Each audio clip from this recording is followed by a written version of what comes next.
Hi friends, இன்றைக்கி நம்ம பார்க்க போகிற வீடியோ என்னென்னு பார்த்தீங்க அப்படின்னா, ஒரு டிஸ்பிளே கனெக்டரை எப்படி ஈஸியாக ரீப்ளேஸ் பண்ணுறது அப்படிங்கிறது தான் இந்த வீடியோவில் நம்ம பார்க்க போகிறோம். வாங்க ஃப்ரெண்ட்ஸ், வீடியோக்குள்ளே போகலாம். வீடியோ போகிறதுக்கு முன்னாடி நம்ம சேனலை சப்ஸ்கிரைப் பண்ணாதான் சப்ஸ்கிரைப் பண்ணிடுங்க. கூடவே அந்த பெல் ஐக்கானையும் கிளிக் பண்ணிடுங்க. அப்போ தான் நாங்கள் ஃப்யூச்சரில் எந்த வீடியோ போட்டாலும் உங்களுக்கு நோட்டிஃபிகேஷனில் வந்து விடும். வாங்க ஃப்ரெண்ட்ஸ், வீடியோக்குள்ளே போகலாம். இது வந்து நல்ல டிஸ்பிளே உள்ள டிஸ்பிளே கனெக்டரு. உங்களுக்கு எப்படி மாற்றுறோம் அப்படிங்கிறது கற்றுக்கிறதுக்காக தான் நான் இப்போ உங்களுக்கு காமிக்க போகிறேன். இதில் லைட்டாக ஃப்ளெக்ஸ் அப்ளை பண்ணிடுவோம்.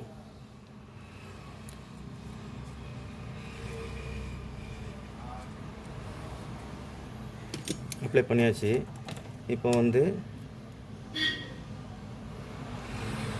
இந்த ஹீட்டிங்கில் நம்ம வைக்க போகிறோம்.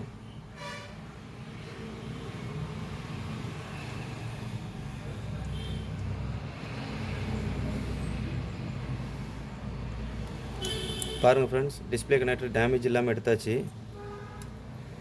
இதில் ஃப்ளெக்ஸ் இருக்கிறதுனால லைட்டாக வந்து இந்த ஃப்ளெக்ஸை வந்து இயர்பட் வச்சு லைட்டாக பிசிபி தின்னர் வச்சு க்ளீன் பண்ணுறோம்.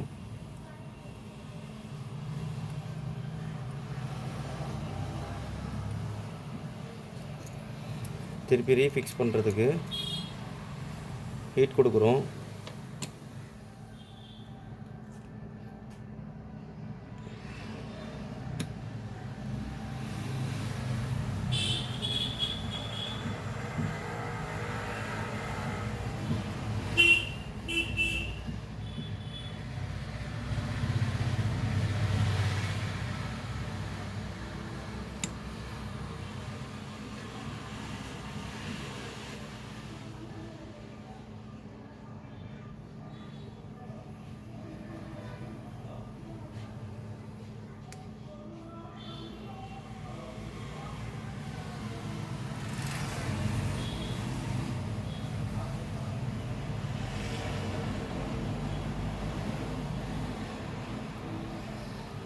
கரெக்டாக ஃபிக்ஸ் பண்ணியாச்சு ப்ரோ.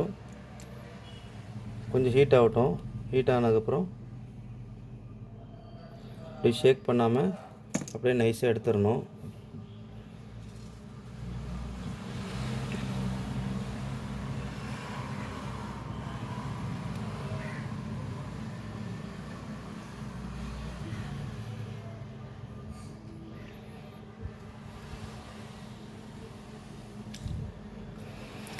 இப்போ ஈஸியாக ஃபிக்ஸ் ஆகிடுச்சு ப்ரோ. நம்ம அதை வந்து இந்த ஃப்ளெக்ஸ் அப்ளை பண்ணி யூஸ் பண்ணதுனால அதில் ஃப்ளெக்ஸ் இருக்கும். அதை வந்து நம்ம பிசிபி தின்னர் வச்சு ப்ரஷ்ஷை வச்சு க்ளீன் பண்ணோம் அப்படின்னா ஃபுல்லாக க்ளீன் ஆயிரும்.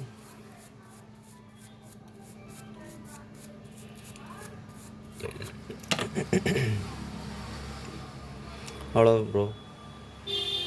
எப்படி டேமேஜ் இல்லாத ரீப்ளேஸ் பண்ணோம் அப்படிங்கிறது இப்போ வீடியோவில் பார்த்தோம். நம்ம வீடியோ பிடிச்சிருந்துச்சு அப்படின்னா லைக் பண்ணுங்கள், ஷேர் பண்ணுங்கள், கமெண்ட் பண்ணுங்கள். மறக்காமல் நம்ம சேனலை சப்ஸ்கிரைப் பண்ணுங்கள். கூடவே அந்த பெல் ஐக்கானையும் கிளிக் பண்ணுங்கள். அப்போ தான் நாங்கள் ஃப்யூச்சரில் போடுற எந்த வீடியோவாக இருந்தாலும் நீங்கள் உடனே பார்க்க முடியும். Thank you friends.